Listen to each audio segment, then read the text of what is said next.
যারা ফিলিস্তিনি বাচ্চাদের ভিডিও দেখে চোখের পানি ফেলি, কিন্তু আমাদের ওয়াশরুমে গেলে হ্যান্ড ওয়াশটা দেখা যায় ইহুদিদের। আমাদের ওয়াশরুমে গেলে দেখা যায় সাবানটা কেনা হয়েছে যে সাবানটা আমি টাকা দিয়ে কিনে এনেছি আমার পকেট থেকে, সেটা ইহুদিদের তৈরি করা। আমি যে সফট ড্রিঙ্কসটা গিলছি ডক করে, সেটা ইহুদিদের তৈরি করা।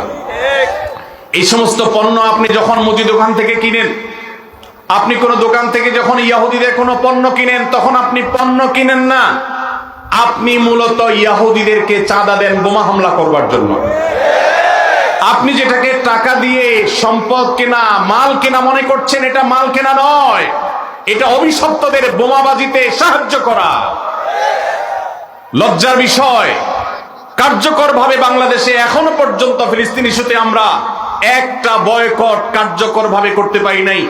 একটা সফট ড্রিঙ্কস শুধুমাত্র কিছুটা বর্জন করা গেছে আলহামদুলিল্লাহ, আর বাকি প্রোডাক্টগুলো সব যেভাবে সেভাবে রয়েছে।